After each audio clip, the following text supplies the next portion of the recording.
Salve amigos ligados no canal Abeco Consciência, eu sou o professor Ricardo e hoje nós iremos entrevistar o doutor Flávio Rizzi Calipo, professor adjunto da Universidade Federal do Piauí.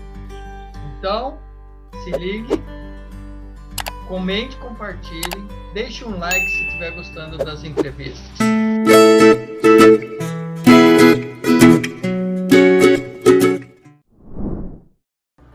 Salve amigos ligados no canal Abeco Consciência, estamos de volta hoje para entrevistar o professor Flávio Calipo, da Universidade Federal do Piauí. Tudo bem, Flávio? Tudo bom, Ricardo? Bom dia. Obrigado por aceitar aí nosso convite da Abeco Consciência, e hoje tenho certeza que tem temas aí muito interessantes para falarmos, principalmente voltados à arqueologia e à arqueologia submarina, vários detalhes em relação a projetos, ensino, pesquisa, extensão. Então, vai ser muito legal esse bate-papo. Então, já quero agradecer às pessoas também que aqui nos acompanham no canal Abeco Consciência. Muito obrigado. Lembre-se de dar um like e comentar as entrevistas. Flávio, para iniciarmos essa conversa, esse bate-papo, eu queria que você falasse um pouco sobre você, sobre sua carreira. Então, legal. Em primeiro lugar, eu gostaria de agradecer o convite, de você, da Abeco, dizer que eu fico muito feliz com esse tipo de ação, de atividade, porque é muito importante cada vez mais para nós dar uma devolutiva, devolver um pouco daquilo que a gente vem, das pesquisas que a gente vem desenvolvendo na universidade, Eu comecei minha graduação, foi em oceanologia, lá pela Universidade Federal, pela FURG, Universidade Federal de Rio Grande. E ainda na universidade eu comecei, nunca tive a perspectiva de trabalhar com arqueologia, achava uma área interessante, mas... E aí eu descobri no meio do curso a possibilidade que eu poderia também estudar a área de naufrágios, que é uma área que interessa para a arqueologia, mas também ela tem uma dimensão muito grande aí também para a oceanografia, como uma maneira de se estudar aí os animais que estão colonizando, os animais e as plantas que estão colonizando os naufrágios, ela amplia, o naufrágio amplia o mosaico ambiental também, então ele aumenta o número de espécies, de peixes que ficam ali na volta daquele acidente que aconteceu ali, está há muito tempo, então vai se criando vida, e às vezes numa área que é bastante... como é que eu vou dizer? O fundo é muito arenoso, então às vezes o naufrágio ele propicia isso, um aumento dessa diversidade naquele local. Então aí, por esse contato, eu acabei procurando o professor de arqueologia lá para saber se tinha alguma coisa de arqueologia subaquática. Meu primeiro contato foi através de um livro na biblioteca, de arqueologia subaquática, era um clássico, o primeiro livro que foi editado sobre arqueologia subaquática, do professor Jorge Bas, que foi o pioneiro, foi o primeiro pesquisador que fez uma pesquisa arqueológica na década de 60 embaixo d'água, seguindo os moldes de uma arqueologia que nem era feita em terra, não era simplesmente os mergulhadores ou alguns pesquisadores que iam ali simplesmente pegavam peças dos naufrágios e para ilustrar essa história trágico-marítima. Eu fiquei muito encantado com essa possibilidade, conversei com o professor de arqueologia que tinha ali, ele falou, olha, não dá para você agora, a gente não tem a linha aqui, mas você pode trabalhar com arqueologia, estagiar aqui no laboratório, e depois você vê aí outra possibilidade. E aí eu comecei a trabalhar ainda na graduação com os dados dos peixes que a gente tinha nos sítios arqueológicos, que foram consumidos por aquelas, né, as primeiras populações ali que viviam no litoral. E o meu trabalho de graduação foi um estudo da pesca, mas entre 5.000 anos e 3.000 anos. E foi muito interessante, porque o pessoal da oceanografia gostou muito, porque era um comparativo, né? Era pegar os otólitos, né? Aquelas umas pedrinhas, concreções que tem dentro da cabeça do peixe, para a gente ter uma ideia né, do crescimento. Esses otólitos, eles são indicadores do comprimento desses peixes, né? Do peso. Então a gente fez um levantamento que permitiu fazer uma comparação entre como era o estoque pesqueiro lá atrás e o estoque pesqueiro hoje. E isso foi me dando motivação assim, de conseguir trabalhar numa área que era híbrida, que podia trabalhar com os dados ambientais e com os dados arqueológicos. No meio desse processo, surgiu uma possibilidade de ir para Portugal. Portugal abriu, eu estava ainda no meio da graduação, Portugal estava fazendo um grande projeto de arqueologia subaquática.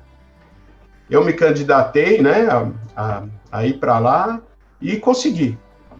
Eu sempre brinco com as pessoas que eu consegui porque eu fui o único, né? A gente pensa que uma oportunidade no exterior, né, da gente ir lá e desenvolver um trabalho é uma coisa difícil. Então, para o pessoal que está começando, né, que tem interesse nessas áreas, eu sempre falo, tenta. A gente tem que né, buscar. Às vezes a questão da universidade pode ser uma coisa muito distante para algumas pessoas, ou participar de projetos desse tipo, mas a gente tem que tentar. Eu pensei que não ia conseguir e cheguei lá. Quando eu cheguei lá, eu perguntei, nossa, quantas pessoas estavam se candidatando, você, né? Aí me disseram, não, você foi o único, então eu consegui. E a partir desse projeto, eu fui, aí a convite deles também, não era só mais um estágio, era uma oportunidade de trabalhar lá no Instituto, um instituto estatal, né? Era o CNANS, que era o Centro Nacional de Arqueologia Náutica e Subaquática. Eu fui por mais 5 anos, sempre aí a convite deles, contratado para desenvolver atividades em alguns projetos específicos. No meio desse processo, eu terminei a graduação e consegui entrar no mestrado, né? Até por mestrado em arqueologia na Universidade de São Paulo, porque aí eu já tinha também uma certa experiência, tinha aí um tempo de trabalho, tanto no laboratório da universidade, como lá em Portugal. E aí eu comecei a seguir, né? Fiz mestrado, fiz doutorado, comecei a trabalhar nos projetos. Uma boa parte né? Quando eu entrei no mestrado, as bolsas para o mestrado na época eram, né? A gente estava num momento aí de redução de bolsas e eu acabei trabalhando muito com licenciamento ambiental. Trabalhei mais de 15 anos aí nos projetos de arqueologia que eram importantes para se avaliar o impacto ambiental de alguma obra. Então, a gente fazia ali as pesquisas para ver se aquela obra não ia impactar um sítio arqueológico, ou se fosse impactar, o que a gente tinha que fazer, tinha que pesquisar, tinha que montar uma exposição, né, levar essas peças para o museu.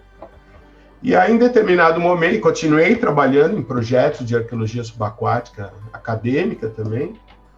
No doutorado ficou mais fácil, eu consegui uma bolsa e eu pude me dedicar bastante a isso, né, aos projetos de arqueologia subaquática, e uma coisa que eu gosto muito também, de trabalhar com os planos de manejo, né? Então, a gente trabalhou aí com arqueologia costeira e também arqueologia subaquática, principalmente num programa que o Estado de São Paulo tinha para desenvolver dentro dos planos de manejo das unidades de conservação, porque a unidade de conservação, para ela poder funcionar, ela tem que ter um certo regramento, umas certas diretrizes, né? O que pode ser daqueles bens arqueológicos, né, que existem ali dentro da unidade de conservação, a gente tem que saber o que pode ser visitado, o que tem que ser conservado ainda, não está no estado ideal, o que precisa ser melhor pesquisado. Então, esse estudo é um estudo interessante, e eu comecei a trabalhar não só com a arqueologia do litoral, né, mas também com os naufrágios aqui no Brasil, para a gente poder avaliar o que esses naufrágios podem contribuir aí, né, para o turismo, né, ele tem diversas possibilidades até de fazer com que as comunidades sejam responsáveis por levar os turistas para aquela área. Então, fui seguindo essa linha, né, e aí depois comecei a desenvolver projetos, a submeter os meus próprios projetos. E fui sempre tentando, conversando com os colegas, da gente, nos projetos, se aproximar mais dessa questão da arqueologia marítima, da arqueologia subaquática. Então, eu fiz parte de um projeto no arquipélago de São Pedro e São Paulo, então, que a gente levantou os vestígios de naufrágio das embarcações que a gente tem ali, né? São Pedro e São Paulo é uma ilha que tem lá no meio do Atlântico, né? 2 dias e meio de barco depois de Fernando de Noronha, que tem uma importância estratégica para o Brasil. Também participei durante alguns anos do Programa Antártico Brasileiro, em que a gente foi lá para estudar as primeiras pessoas que foram lá para o continente antártico foram os caçadores de lobos e focas. A pesca estava sendo, essa caça, né, para tirar o óleo, a pele, primeiro desses animais marinhos, e essa frota já estava, né, esse estoque já estava em declínio no Ártico, e eles descobriram que tinham também animais no Polo Sul. E aí a frota inteira vai para lá, né? E os dados são mais ou menos que entre 1796 e 1800, mais de 2 milhões de animais marinhos foram abatidos. Então, não era simplesmente algumas pessoas que estão indo lá. Então, esse projeto na Antártica, ele buscava entender isso.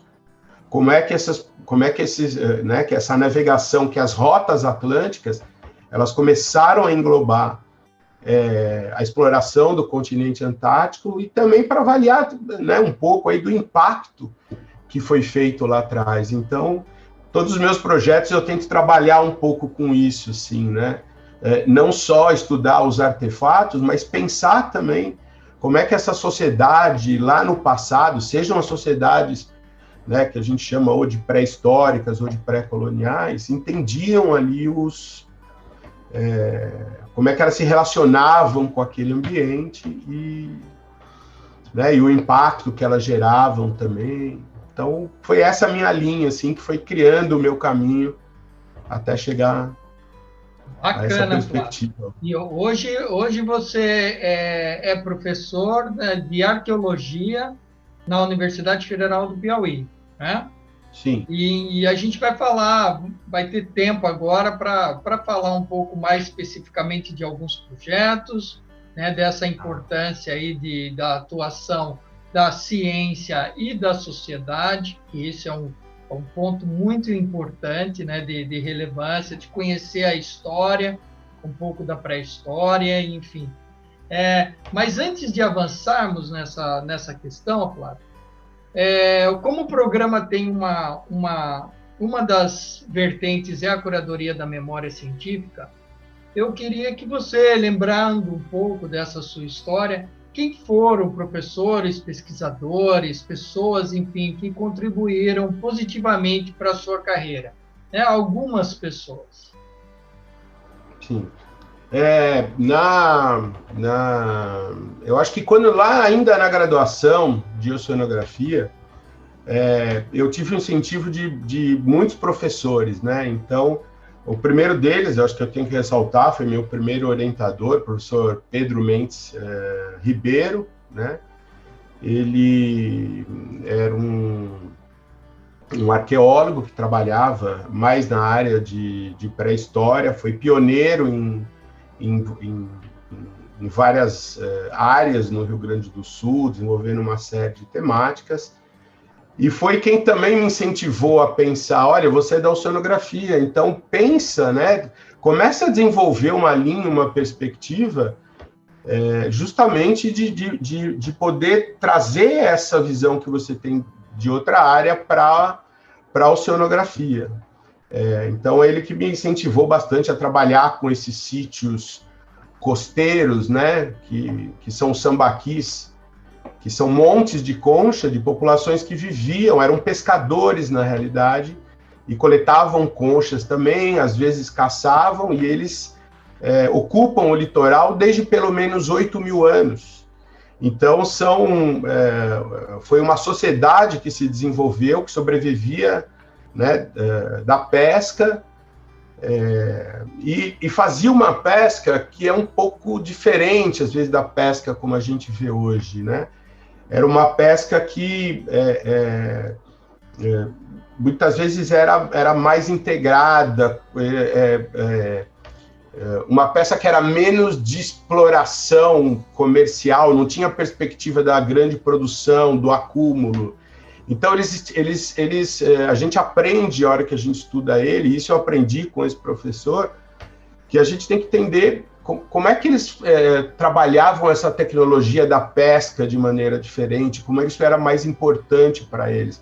A prestar atenção não simplesmente no dado, no artefato, na peça que a gente está encontrando, mas pensar como é que essa sociedade, né, que viveu num outro momento, quais são as escolhas que elas faziam. Às vezes pescava menos, mas podia ter uma outra vida também, mais em sociedade, né? Então, a repensar, a usar essa perspectiva do passado para trazer uma reflexão para o nosso momento, de como a gente explora nossos recursos. Será que a gente precisa explorar tanto esses recursos, né? Será que não existe uma forma mais de fazer uma gestão mais sustentável hoje em dia? Então, isso foi bastante legal, assim, da contribuição dele. E dois professores... Só um parênteses aí, que foi até um dado que eu ouvi na rádio e para nós, de ciências do mar, oceanografia, enfim, né, a gente já sabe disso, né, que é o tubarão, né, ou as espécies de tubarão são talvez a espécie de peixe mais ameaçada no mundo em termos de extinção, né? Então, e ela é uma espécie extremamente importante. Eu sei que não tem muito a ver, mas acho que vale aí o registro, né? E outras espécies, como o atum, depois da regulamentação e do ordenamento pesqueiro, os estoques têm se mantido, pelo menos, aí não tão depredados, né? Mas, enfim, desculpe te interromper. Não, mas eu acho que é legal, porque as evidências arqueológicas que a gente tem sobre os tubarões, elas existem, né? Alguns têm até uma questão simbólica, né? Em alguns sítios existe o acompanhamento funerário, né? Aquelas peças que você enterra junto com o morto e todo o contexto que você faz do enterramento. Em alguns sítios a gente, né, desse sítio tipo Sambaqui, a gente vê peças de destaque, partes anatômicas do tubarão, principalmente dentes, eles têm um aspecto de destaque, né? Então acho que é um animal que era difícil de ser capturado, tinha aí um valor simbólico, né? Um valor que não era só o valor do dente, ou a importância do dente como ferramenta, mas uma parte anatômica que simbolizava alguma coisa, né, que nem a gente vê hoje em dia as pessoas usando no pescoço um dente de algum animal, ou um esporão de arraia. A gente atribui, né, significados ao que os arqueólogos chamam de cultura material. Então, todo mundo tem um objeto que às vezes nem tem muito valor comercial, mas ele tem uma importância para nós, né? Então, isso na pré-história acontecia muito também, ao longo de toda a história humana acontecia. Então, a gente encontra muitos elementos, mas, assim, eu não sei se a gente comparar como fonte de alimentação, ela existe. Não dá para dizer que eles, teoricamente, não comeriam, né? Mas outras espécies eram mais pescadas, né? Eu publiquei uma vez um artigo que eu gostei muito de escrever, e o pessoal da oceanografia, alguns, né, professores me comentaram muito isso, comentaram que estão usando com seus alunos de oceanografia, que eram as mais antigas evidências de navegação e pesca na América do Sul, falando sobre essa, né, quais são as evidências que a gente tem de pesca lá atrás. Então, às vezes, através do tamanho dos peixes, e quando a gente olha para todos os peixes pescados, a gente pode ter uma ideia. Se eles estão usando rede, às vezes o tamanho até da malha dessa rede, se eles caçavam com arpões, se era flecha, porque cada uma dessas, né, o que a gente chama das artes de pesca, ela fala um pouco de como seria a pesca lá no passado. Flávio, e nesse processo... Oi. Não, tá, conclua, por favor. Eu não estava te ouvindo. Desculpa. Não, eu pedi para que você concluísse, porque antes da gente avançar para mais a questão da atuação, das tuas áreas de atuação, eu queria fechar aquela questão das pessoas que te influenciaram. E eu acabei falando do tubarão e meio que dispersou. Não, tranquilo. Outro professor que me apoiou bastante foi o professor Lauro Cagliari, né? Acho que o professor Lauro até já deu entrevista aqui. Ele trabalhou, quando ele estava fazendo doutorado nos Estados Unidos, ele trabalhou como mergulhador até para colaborar ali com os projetos, em projetos de arqueologia subaquática, porque até então, no Brasil, naquela época, a gente não tinha uma área acadêmica relacionada à arqueologia subaquática. Nós tínhamos a Marinha, que desenvolvia alguns projetos com os naufrágios, né? Tem alguns projetos de arqueologia, mas não é essa arqueologia, não era na época, né? Hoje a Marinha tem uma equipe ali que desenvolve e colabora com projetos, faz a fiscalização, mas na época eles mergulhavam nos naufrágios, tiravam as peças, né? Faziam uma análise dessas peças e para ajudar a contar essa história trágico-marítima. Então, hoje a gente tem um cenário diferente e ele me incentivou muito nessa perspectiva, né, de poder de dizer, não, vai lá, eu acho que é uma área que né, que tem possibilidade, que está se abrindo, tem pouca gente, mas é uma área legal, né? Na época tinha só um pesquisador. Depois, eu tive também, né, quando eu comecei a trabalhar na área de arqueologia subaquática, ainda na oceanografia, o professor Gripe também, né, foi alguém que me incentivou bastante, o professor Krug, da FURG também, né, com essa perspectiva de abrir aí os horizontes da oceanografia e de poder interagir mais com a área de arqueologia também. E, por fim, entrando na arqueologia subaquática,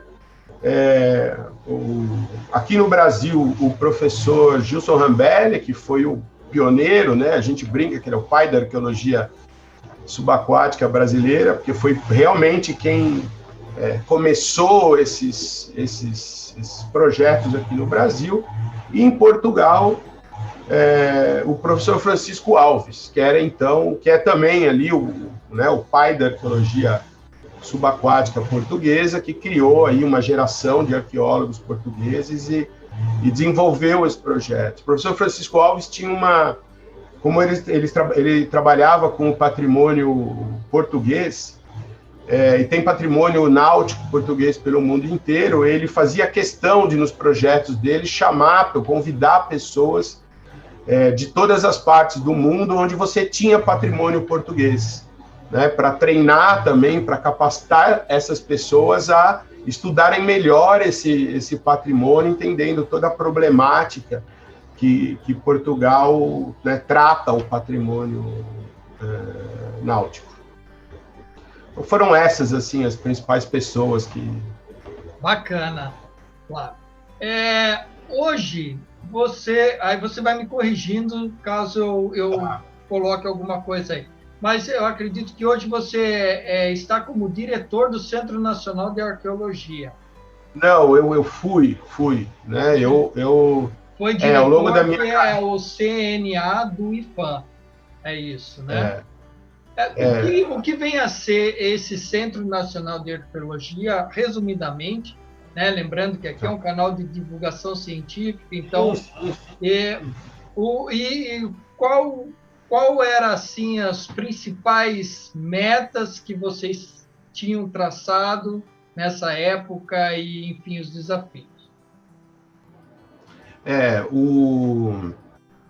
Eu assumi a direção do Centro Nacional de Arqueologia do IFAM entre 2017 e 2019, né? E a função, né, do Centro Nacional de Arqueologia é fazer a gestão do patrimônio arqueológico brasileiro. Então, nessa época, se desenvolveram, né, uma série de ações, pensando aí tanto no licenciamento ambiental como mecanismos para né, aprimorar ou desenvolver a gestão do patrimônio arqueológico, né, tanto do patrimônio arqueológico subaquático, né, como o patrimônio arqueológico nacional. O interessante desse momento, né, relacionado aí com a arqueologia subaquática especificamente, foi que nesse momento nós, né, através de uma indicação do Ministério da Cultura, nós podemos trabalhar num comitê coordenado pela CECIRM, né, pensando no gerenciamento costeiro e trazer e contribuir, né, com propostas para que dentro do sistema de gerenciamento costeiro brasileiro a gente pudesse também envolver a questão do patrimônio histórico, do patrimônio arqueológico, porque toda atividade ao longo da costa brasileira e também no mar sempre deixou vestígios, né, seja nas ilhas oceânicas, na marinha, nos portos, nas áreas portuárias. Então, esse patrimônio histórico é super interessante. E também, representando o Brasil nesse momento, eu estive em 2 reuniões da Unesco, né, em que os países que têm aí alguma relação com a Convenção da Unesco para a proteção e gestão do patrimônio arqueológico subaquático, é uma convenção específica, né? Então a gente conseguiu aí levar o posicionamento do Brasil, mostrando, né, que nas últimas décadas aí a gestão do IFAM, né, a gestão do IFAM, o cuidado, o tratamento com o patrimônio cultural subaquático, ele tinha aumentado, né? Nós tínhamos, pelos cálculos, acho que eu tinha na época, nós já tínhamos 119 projetos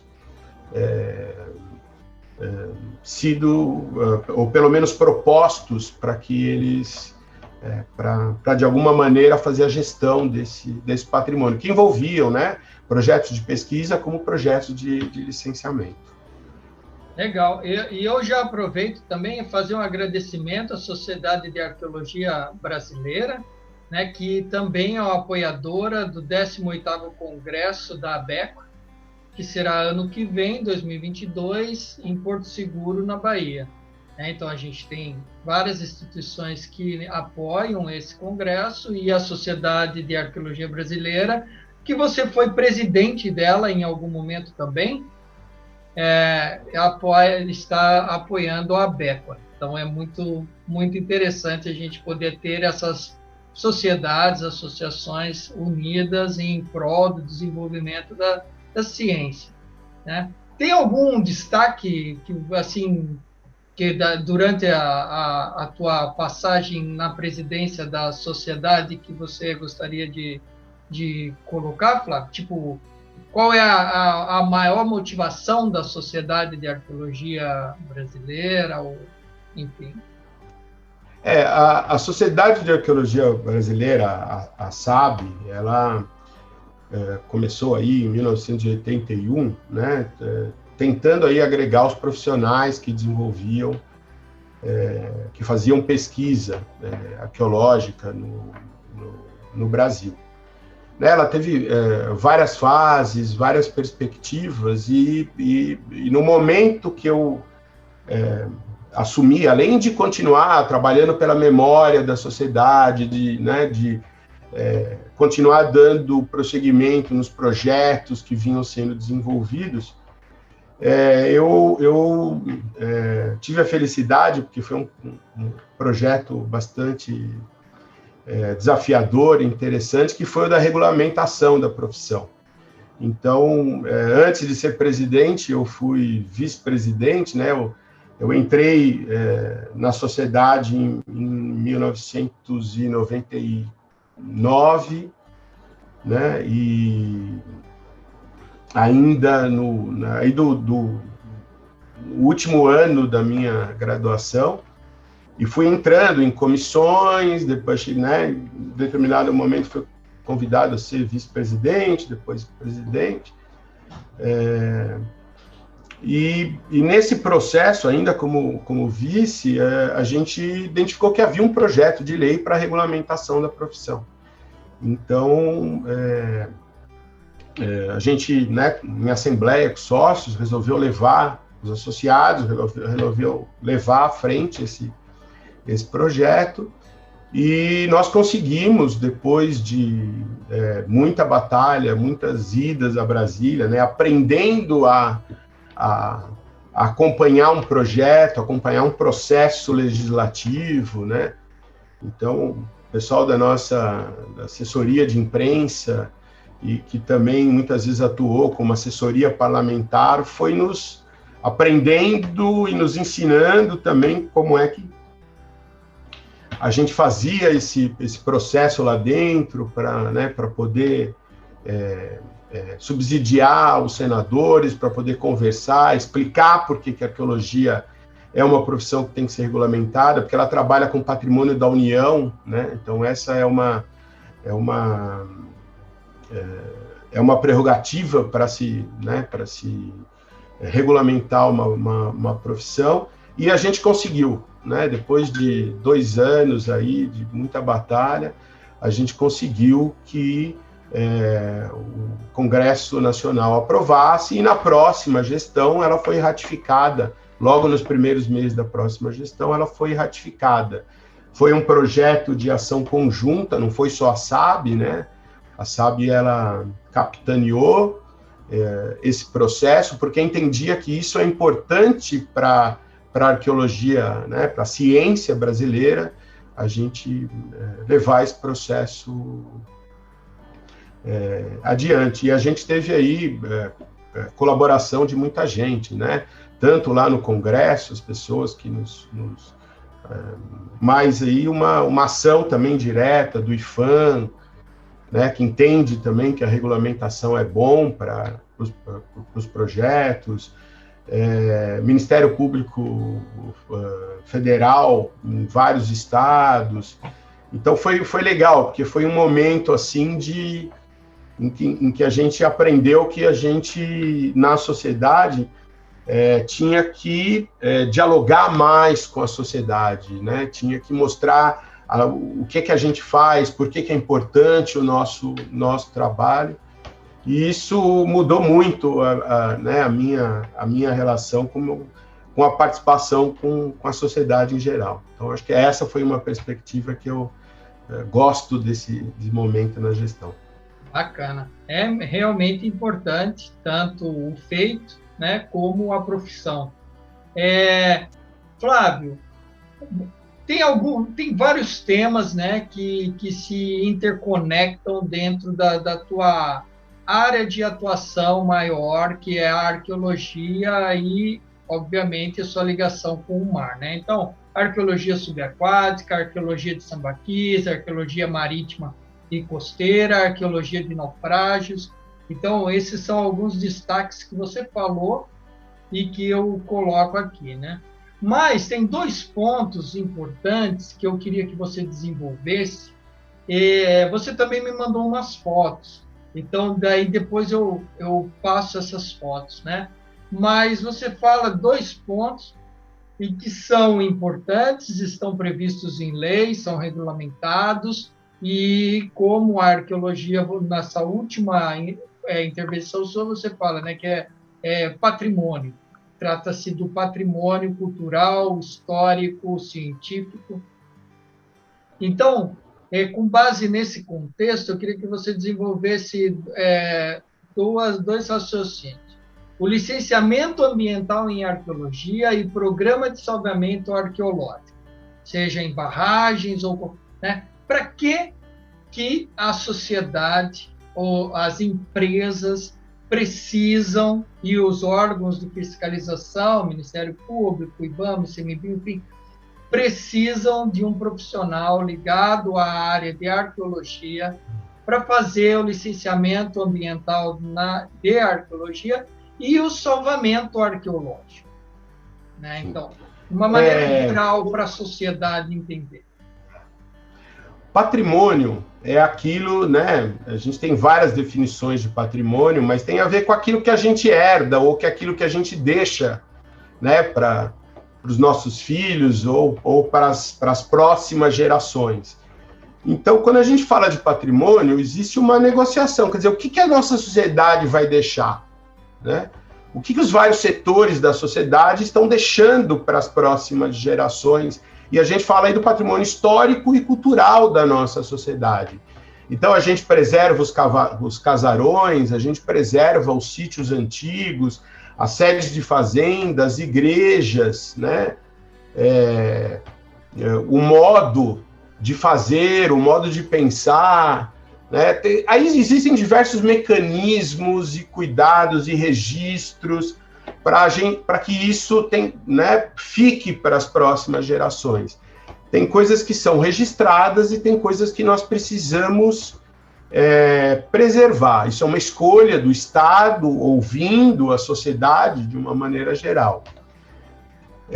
E quando a gente tem projetos, né, de empreendimentos, né, muitas vezes existe um certo conflito no uso. Alguém que vai construir uma usina eólica, uma barragem, nesses locais tem ali também um patrimônio, né? E às vezes elas não vão conseguir coexistir. Ou você constrói a barragem, né? Ou você constrói aquela estrada, ou você mantém aquele conjunto de sítios, né? O meio ambiente também tem isso, você mantém os biomas ou não.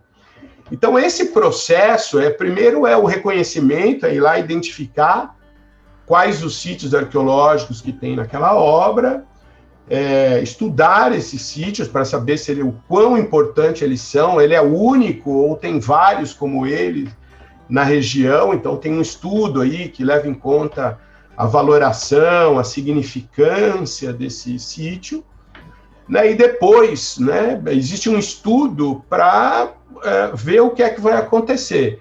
Se realmente elas são conflitantes, né, o Estado, e muitas vezes com a participação da sociedade, né, nas audiências públicas, enfim, ao longo desse processo, o Estado acaba decidindo se preserva aquele sítio, ou aquele sítio, né, ele pode ter 2 perspectivas, ou vai haver um processo que a gente chama de mitigação ou de compensação. A mitigação vamos então desviar a estrada, né, faz um corte aqui, faz um desvio na estrada, ou então a gente faz uma pesquisa naquele sítio, né, pode ser uma pesquisa mais rápida de salvamento, né? Às vezes, salvamento não é bem o termo, mas pode ser o salvamento é um termo que o pessoal usa quando não tem jeito. Olha, vai acontecer algo eminente, precisa ir lá e fazer uma coisa rápida para a gente, né? No âmbito do licenciamento, né, como mitigação, dá para se fazer um estudo em que você avalia o quanto você precisa efetivamente resgatar daquele sítio, né, ir lá e fazer uma pesquisa e ver o conjunto de elementos que sejam significativos para você poder levar esse conhecimento que está sendo produzido para as comunidades ali da região, para a sociedade de maneira em geral, às vezes até dependendo da significância desses bens, se fazer um museu para que ali na região eles possam receber esse material.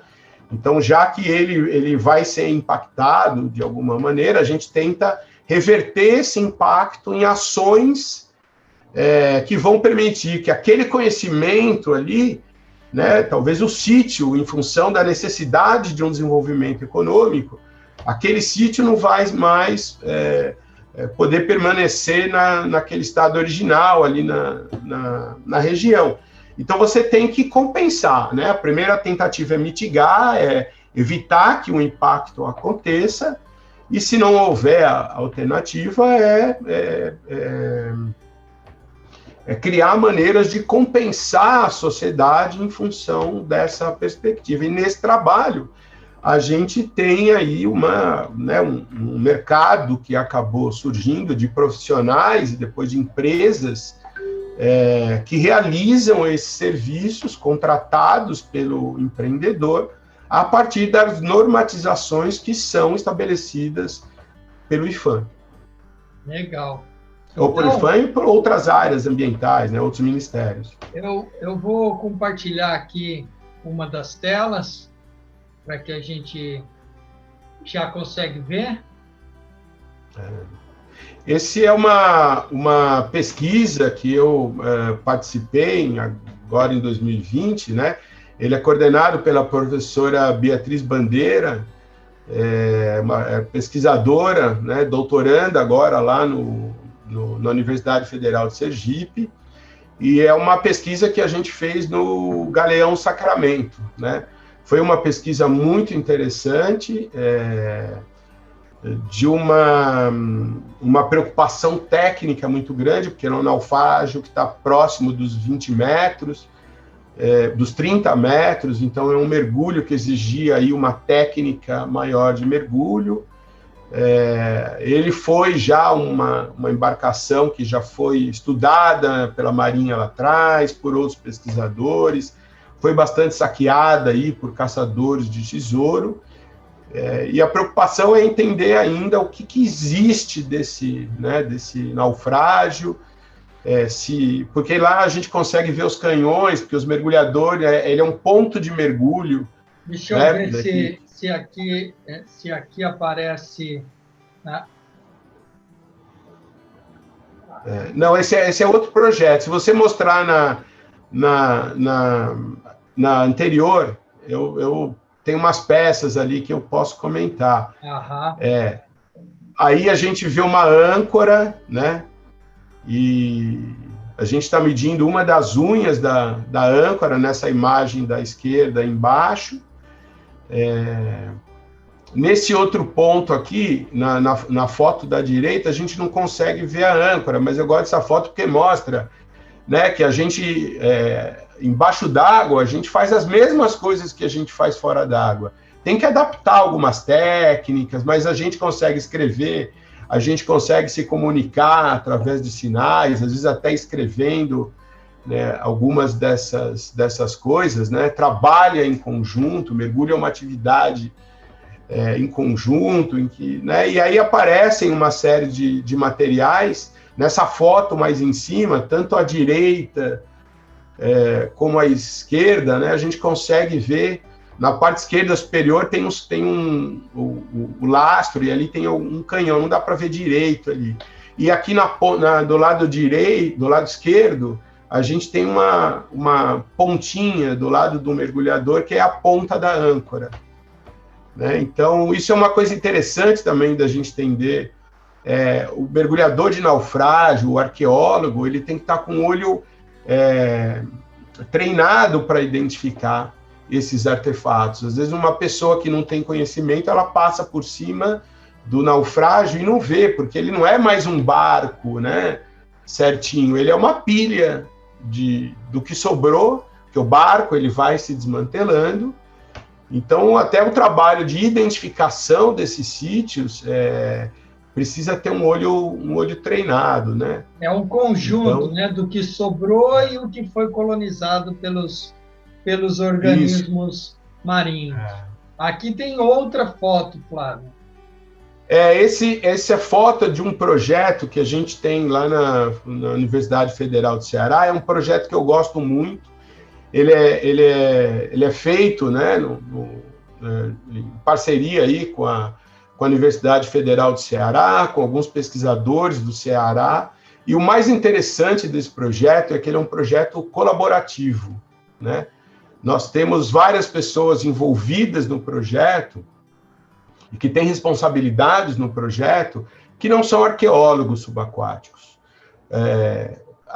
Eu sou o coordenador científico desse projeto, né? Então, e nós temos aí equipes que têm mais, né, gente que tem mais experiência em captar recursos, tem gente que tem mais tem um domínio maior do mergulho, então tem mergulhadores, e esse material é uma tecnologia que nós temos alguns pesquisadores que desenvolvendo no Brasil. Ela chama, né, isso aí é uma fotogrametria 3D, em que a gente, a partir de diversas fotos de uma peça, né, ou de um sítio arqueológico, a gente consegue, usando um programa específico, fazer um modelo 3D dessas peças e dos artefatos. E esse modelo, além de ele ter um impacto visual legal para a gente poder compartilhar, né, com os colegas, com as pessoas interessadas, mostrar, porque às vezes a foto é legal, mas ela não dá muito a dimensão, né? Ela é uma tecnologia também de aquisição de dados. Então, com se a gente tiver aí um fotógrafo que esteja treinado também para pegar as fotos que sejam necessárias, e a gente aprender a usar esses programas, a gente consegue fazer um registro, né, que é o que a gente faz ali, uma boa parte do trabalho do arqueólogo, a documentação, muito precisa. Então, esse registro 3D que a gente faz, ele mostra com muita exatidão, né, as dimensões da peça, os pormenores dessa peça, os detalhes. Então, o que a gente levaria, se a gente fosse medir com trena, anotando e mergulhando, sei lá, para fazer essa caldeira que vocês estão vendo agora e a âncora antes, de mergulho, a gente levaria, sei lá, uma semana, né? 2 mergulhadores fazendo esse registro cuidadoso. As fotos que a gente usou para elaborar essa âncora e elaborar a caldeira que está sendo desenhada, a caldeira de uma embarcação a vapor, elas levaram de 15 a 30 minutos de fotografia, né? Uma fotografia que tem que ser cuidadosa, tem que montar um mosaico, não é só bater foto, tem toda uma metodologia para poder bater essas fotos, né? Então a gente ganha muito tempo do trabalho subaquático, né?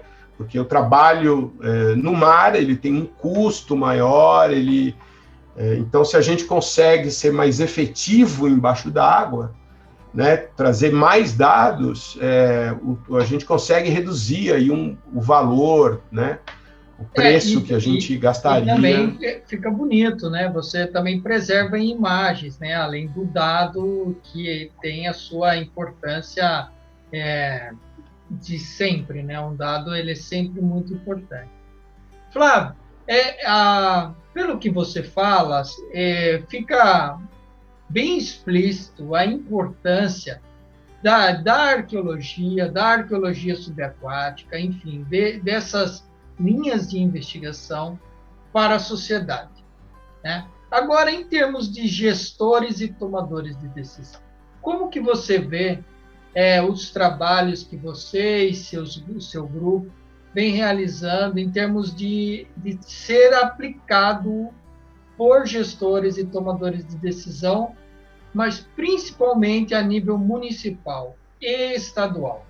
E você deu destaque, né, do IPAM, então a gente sabe que numa esfera nacional, federal, existe N aplicações e o IPAM é um órgão importante. Você citou a CICIRM, né, que desempenha tanto na parte costeira como também nas zonas mais profundas, Arquipélago de São Pedro e São Paulo, Fernando de Noronha, Antártica.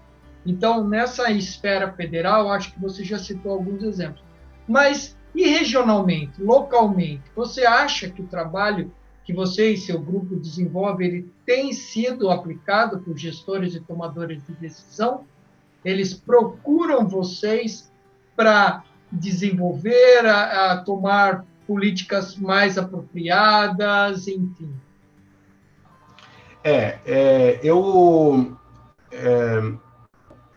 Quando a gente fala dos municípios, né, a gente tem uma perspectiva dos nossos projetos de sempre que chega em determinado local, conversar com a prefeitura, né, a gente até para mostrar uma devolutiva do que a gente está fazendo, em oferecer, em fazer uma palestra, em trabalhar às vezes com os guias locais, né? Eu já fui chamado por prefeitura sem ter um contato nenhum, porque existia ali algum gestor que tinha uma perspectiva que achava interessante, o setor do turismo também achava interessante fazer esse desenvolvimento, né? Então, cheguei a participar, ou às vezes ir e desenvolver o meu projeto na região,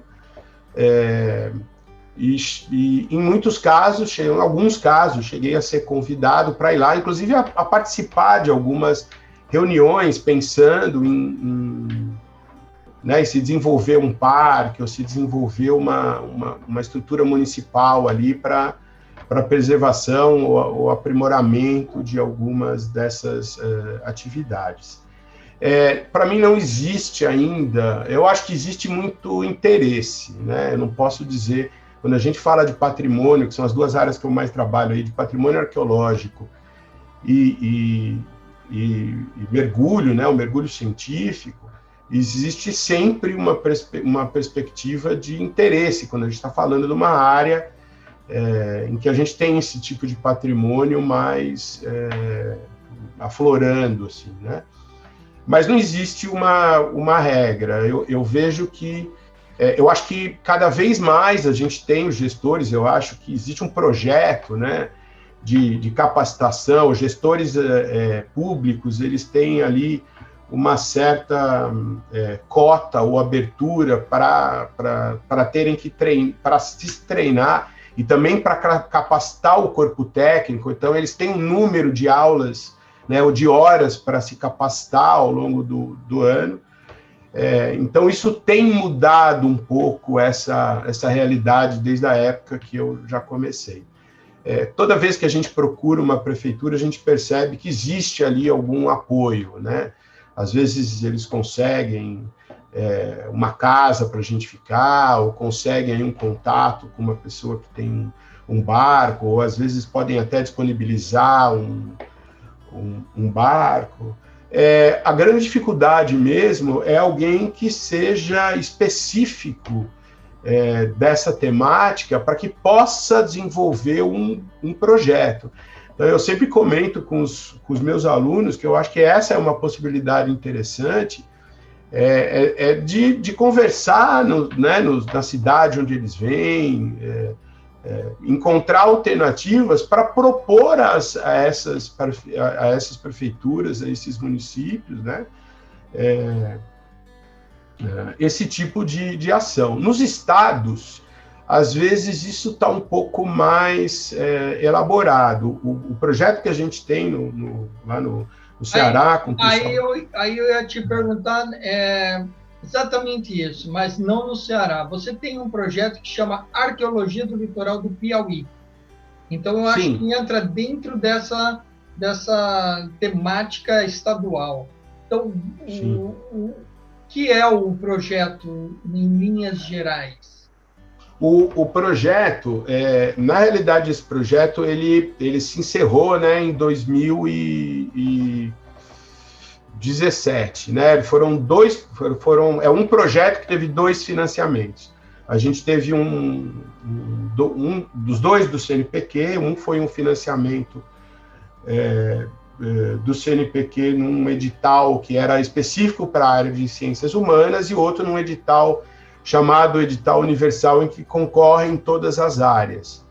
Esse projeto ele tinha a perspectiva de olhar para o litoral do Piauí e fazer um levantamento de todo tipo de arqueologia, né, de patrimônio arqueológico, né, ligado a essa perspectiva marítima e náutica, para poder gerar dados, né? Então, a gente já tinha alguns sítios levantados, então a gente foi a campo, a gente fez uma revisão das coordenadas desses sítios, fez um mapeamento, comparou, né? Fez uma discussão ali, umas pesquisas para mostrar como esses sítios, como é que essa paisagem do Piauí foi se modificando, né, até chegar nos dias de hoje no processo de ocupação. Então, a gente tem sítios arqueológicos que estão lá numa lagoa, que hoje está longe da praia. Então, a gente mostrou que lá no passado, aquela lagoa era o fundo do estuário. Hoje, a praia cobriu aquela parte da frente, né? Então, o ambiente foi mudando e mostrando como é que as pessoas vêm se adaptando a isso. E também fez um levantamento desses vestígios, porque isso é uma coisa legal desse projeto, entender que a gente olha hoje para o litoral do Piauí, que o Estado, ao longo do tempo, tomou algumas decisões, então, a grande parte do escoamento da produção do Piauí não é mais feito através da área portuária no Piauí. Ele se desloca para São Luís ou para Fortaleza, outras áreas também, né? Mas naquela época, né, a gente vê que existiam em Parnaíba, ali na foz do Rio Parnaíba, 19 companhias de navegação. A navegação no Parnaíba, ela não era só intensa, existia verba federal, né, sendo aportada para ampliar a rede de navegação. Então, tem estruturas portuárias, estruturas de retificação da calha do rio, né? Eu estou falando aí na época do Brasil Império, para você ter um dos primeiros navios construídos no Rio de Janeiro, o vapor Uruçuí, ele é trazido para o Piauí para fazer essa linha, para ajudar aí, né? Porque o impacto da navegação, antigamente a navegação à vela, ela dependia de muitas questões do tempo, do clima. O barco não sai às 12 horas do dia 5, ele sai quando tem vento, quando o produto chegou. Então, a navegação a vapor, o barco sai e chega numa hora determinada. Ele muda a realidade, né? Se você chegou, antigamente ele esperava, se o produtor ali demorasse um pouco, ele esperava. Agora não, a realidade muda. Tem um relógio, é um vapor, ele tem como estimar a navegação dele sem depender dos ventos. Então esse impacto foi mudando a sociedade, né, a chegada da navegação, e o mais interessante é que a gente olha para o litoral, né, e cria no imaginário a ideia de que aquele litoral sempre foi assim, natural, selvagem, como é hoje. É bem provável que ele tenha esse aspecto, né? Mas tem um outro lado que o Piauí estava inserido nas rotas comerciais que saíam desde a Europa, desciam ao longo de todo o continente, chegavam na Antártica, né? E os navios sobem, passam pela África, ainda tem alguma coisa do comércio de escravos, trazem. Então, essas cidades, elas estavam conectadas com numa economia global, né? Então, chegavam produtos, se exportava, aqui no Piauí, a cera de canaúba, se exportava uma série de, né, manteiga, o couro e a carne. Então, tem toda uma articulação que hoje a gente, como a área portuária ali, ela acabou não sendo desenvolvida como em outras áreas, a gente acaba não dando visibilidade para isso. E a proposta do projeto era essa, né? Olhar para essa questão, a gente olhou, por exemplo, uma coisa interessante, quem faz as canoas hoje, né, que são usadas pelos pescadores? Tem alguns mestres ainda em cada local. Os estaleiros são as praias, ou às vezes uma área escondida ali atrás da praia. Ainda é feito. Como é que a madeira de onde vem essa madeira? A gente descobriu que no litoral do Piauí existe uma pessoa que trabalha numa madeireira que, quando chega alguma madeira específica para canoa, ele separa. É um senhor que na época tinha 80 anos. Então, toda a cadeia envolvida no que diz respeito à madeira, para a produção dessas, né, da canoa e reparos dessas canoas, estava dependendo de poucas pessoas que ainda tinham esse conhecimento. Então, se esse senhor falecesse e não transmitisse isso, né, esse modo de selecionar esse conhecimento e também a maneira como os contatos que ele tinha, a gente poderia ter um impacto na continuidade da produção dessas canoas, que são feitas com ferramentas antigas, mas também são feitas com serras modernas, o patrimônio ele não tem que ser visto como algo estanque, né, ou algo fechado, o patrimônio ele vai se modificando, uma canoa não deixa de ser uma boa canoa porque ela é feita com uma ferramenta moderna. A técnica muda, mas, né, a ferramenta muda, mas a técnica ainda ela é preservada, ela vai se ressignificando. Então o projeto tinha essa perspectiva assim, de entender o que efetivamente ainda desse patrimônio náutico, marítimo, né, a gente ainda tinha, para além dos naufrágios. E a gente conversou ali com as prefeituras, né, conversou também com os monitores ali, com os professores, foi um trabalho bem interessante. Bacana, Flávio, é muito legal a gente saber, né, um pouco dessa história e dessas relações que os pesquisadores estão aí avançando em diferentes frentes, mas sempre visando aí um ganho para a sociedade de uma maneira geral, né? Nós estamos chegando na fase final dessa entrevista, né, Flávio? Então, eu já te agradeço antecipadamente pela disponibilidade de estar aqui conosco no canal Abeco Consciência, né, ajudando a divulgar a ciência e os conhecimentos gerados pelos grupos de investigação aqui pelo país. Então, duas questões finais. Qual a importância da Abeco para você e da década dos oceanos? As duas, para mim, são muito importantes. A Abeco, um dos primeiros congressos que eu participei foi da Abeco, se eu não me engano, em Arraial do Cabo, eu já não vou me lembrar a data, assim. E lembro do acolhimento. Né? Búzios, talvez. Eu acho que sim. 97, alguma coisa? Alguma coisa assim, E eu me lembro do acolhimento, assim, né? Não só como pesquisador, mas ainda como aquela fase de transição de estudante para começar a atividade, né? E falando sobre arqueologia, querendo falar dessa interação da arqueologia com a geologia, com a biologia, e o acolhimento, assim, o incentivo também, né? Então, além de poder trocar ideias com pesquisadores ou com outros estudantes, eu me lembro muito do incentivo que eu recebi, dizendo, olha, que legal, né?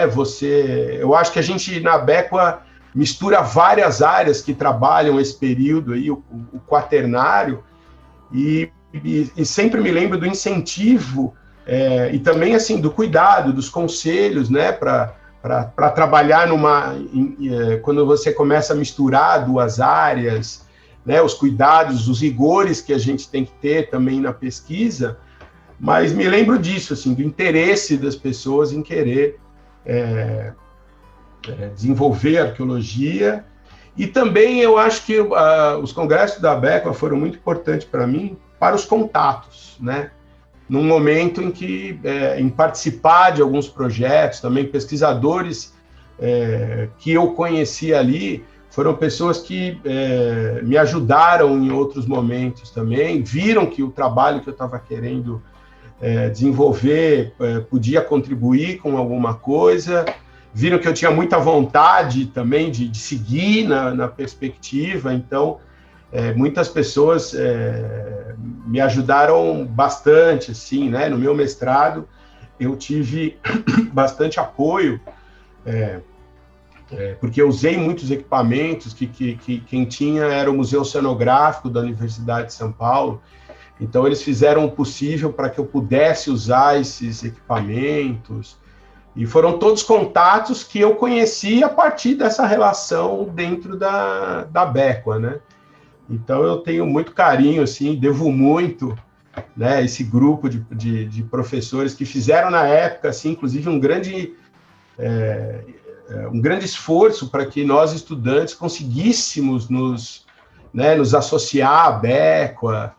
Tinha ali na época até uma redução ali de faixa, acessar os produtos. Você, como estudante, ingressava e recebia os livros também. Então, eu acho que além dessa discussão acadêmica em si, né, essa preocupação que eu senti na época de trabalhar pelo crescimento, pelo recebimento das pessoas que queriam ali desenvolver esse tipo de projeto.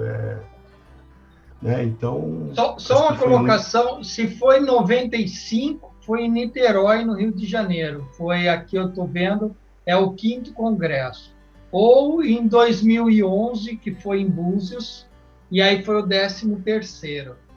Nós tivemos 3 eventos no estado do Rio de Janeiro, um em 89, que foi o segundo, na cidade do Rio, depois em Niterói, organizado lá pelo professor Cleverson, da Federal Fluminense, e depois em 2011, organizado pela professora Kátia, também da Federal Fluminense. Então, só essas... eu acho que foi esse primeiro, Niterói, eu já não... O 5º Congresso, legal. Eu acho que foi. Já faz algum tempo, né, Flávio? E a década dos oceanos? Eu acho que é fantástico, né? Essa perspectiva que nasce aí com a ONU, né? E depois o COI e a representação brasileira também do Ministério da Ciência e Tecnologia, ela é fantástica, porque ela dá um olhar para a costa mundial, mas principalmente a costa brasileira, pensando em várias dimensões, né? Tanto a da preservação, mas do desenvolvimento sustentável, né? Eu participo de alguns comitês e de alguns grupos de trabalho. Um deles é o Programa Ciências do Mar. Tem um Programa Ciências do Mar ali do Ministério da Ciência e Tecnologia, e tem um projeto também que é levado pela FURG hoje, coordenado pelo professor Krug, que segue, pelo menos na área onde eu estou, uma perspectiva muito forte de formação de recursos humanos, né? É um programa antigo também que ele já tem na FURG para capacitar gestores, para capacitar pesquisadores. Quem quiser entrar no site do programa Ciências do Mar, da FURG, você já vai ver ali a lista de todos os grupos de pesquisa, de todos os pesquisadores. Já tem livros falando sobre o empreendedorismo no mar, né? Como é que, numa perspectiva de sustentabilidade, como é que alguém pode empreender numa área costeira, no mar, que projetos são esses? Então, essa perspectiva de olhar mais para o mar, com a perspectiva de desenvolvimento de políticas públicas, né? Seja com pesquisa, para poder avaliar o que a gente vai poder fazer, só que, ou com ações aplicadas, né, para a formação, ou mesmo para a gestão, para transformar, às vezes, uma economia que está muito informal, né, botar ela dentro dessa perspectiva da economia do mar, de uma economia marítima, né? E eu acho que eu estou muito empolgado, porque a gente está vendo alguns resultados práticos já.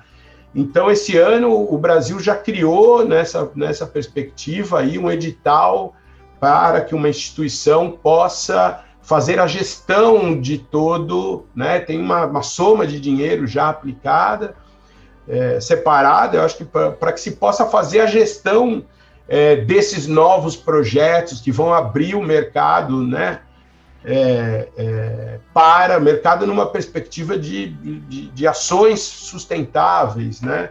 Para empresas, para profissionais, para quem, enfim, para quem sobrevive do mar. Na nossa área, eu venho falando para desenvolvimento do mergulho científico, é o comitê que eu estou mais ligado dentro do programa Ciências do Mar, a gente começa, né, se a gente tem que fazer mais pesquisas no mar, e o mergulho científico é uma ótima ferramenta para desenvolvimento, uma metodologia, né, para desenvolvimento dessas ações, a gente vai ter que aumentar o nível, a quantidade de mergulhadores. A gente vai ter que formar esses mergulhadores. Então, a gente vai ter uma demanda na universidade maior para a parte científica, a gente vai ter mais projetos, né? A gente vai ter mais alunos desenvolvendo atividades práticas, a gente vai precisar treinar esses alunos e outros pesquisadores em mergulho. Então, a gente pode até, na universidade, tem alguns professores que são instrutores de mergulho, mas o mercado do mergulho também vai se expandir, né? Mais pessoas vão ter que se tornar instrutores, as operadoras vão ter que fazer mais saídas, isso vai ter um consumo, né, maior de equipamentos, então consumo maior barateia o preço. Então, eu acho que essa perspectiva de olhar e de se investir a partir de uma perspectiva de produção de dados científicos e de aplicação desses conhecimentos, a gente vai ter um avanço nessa perspectiva de treinar pessoas, de formar pessoas. Quando a gente olha já para algumas cidades que já têm essa perspectiva, né, os estados do Nordeste agora, com um edital que teve ano passado sobre da Comunidade Europeia, pensando em ações desse tipo, ele já, o Ceará, eu gosto muito desse exemplo, ele criou, junto à Secretaria de, eu não sei se é Meio Ambiente, mas criou um grupo de pesquisadores sêniores que trabalham assessorando o secretário, e eles fizeram um monte de projetos integrados entre os pesquisadores, entre as universidades e a administração estadual, e estão fazendo projetos, desde projetos de monitoramento, mas um projeto que eu gosto muito é um santuário em frente à cidade de Fortaleza, ali, em que eles estão preservando os naufrágios, os corais, as áreas mais sensíveis, para manter aquelas áreas, né, como um aparelho, um instrumento para que a sociedade possa... Isso, por outro lado, atraem recursos para aquela praia, para aquela cidade, porque é um atrativo, né? As pessoas poderem... A economia girando, né? Com novas perspectivas, um tipo de turismo voltado a esse patrimônio cultural, enfim, territorial. Mas só lembrando o programa que você estava se referindo, é o PPG-MAR, né? Nós temos aqui no canal uma entrevista com o professor Krug, que também explica bastante sobre o PPG-MAR, mas como você bem destacou, tem a página do programa lá com as atas, enfim, as perspectivas desse programa. Flávio, para encerrarmos, deixe uma mensagem para o nosso público. Eu, como professor, queria dizer a vocês que a arqueologia subaquática, ela é acessível, né? Muitas pessoas, às vezes, a ciência, de uma maneira geral, a gente pode, e falo da arqueologia, que é a minha área, né? A gente trabalha com grupos de pessoas, voluntários, às vezes, que queiram participar dos projetos, na medida do possível. A gente tem um museu e vários dos nossos centros de pesquisa, normalmente tem um museu.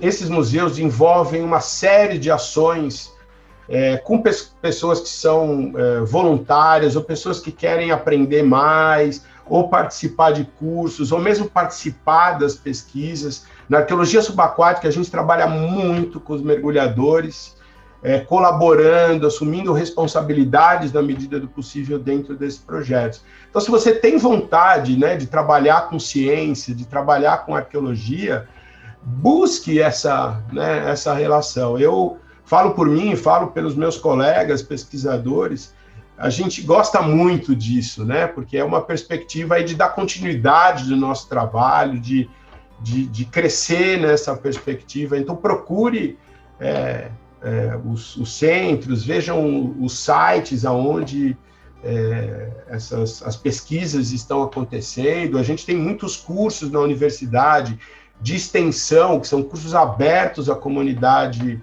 externa. Então, se você tem interesse em trabalhar com arqueologia, mesmo que não queira fazer uma universidade, eu acho que ciência é legal quando a gente está fazendo e está interagindo com a sociedade, né? Os projetos que eu gosto, os projetos que eu mais gosto de fazer são aqueles em que o arqueólogo ele está, na realidade, colaborando e criando os meios para que aquele conhecimento possa ser feito. E a gente não quer fazer isso sozinho, a gente quer fazer com a sociedade, com as pessoas que moram no local, porque a única maneira, falando do patrimônio, dele ser efetivamente preservado é quando a sociedade assume essa responsabilidade, cria essa afinidade com o patrimônio. Porque se as pessoas não estão ligadas, elas não criam uma relação, né, de afetividade, de pertencimento com esse patrimônio, por que ele tem que ser deixado para as próximas gerações? Né? Então, o que a gente quer é interagir também para poder entender a sociedade, o que ela quer que seja deixado, porque às vezes a ciência tem a sua verdade, tem o conhecimento científico, mas existem outras formas de conhecimento na sociedade. E o meu papel, né, como arqueólogo, e todos os cientistas, é de entender também esses outros conhecimentos, para que a gente possa juntos definir políticas do que vai ser preservado, como vai ser preservado. Então, esse é o caminho, né? Eu convido, acho que todo mundo que gostou do tema, que gosta do tema, se vocês entrarem nos sites aí de arqueologia, nos sites da Sociedade Brasileira, da Sociedade de Arqueologia Brasileira, vocês vão ver vários contatos aí. Na internet tem bastante coisa de como vocês podem se aproximar. Maravilha, então. Seguimos em frente, que a vida não espera. Tchau. Maravilha. Obrigado pela oportunidade. Até mais, Ricardo. Até mais, pessoal.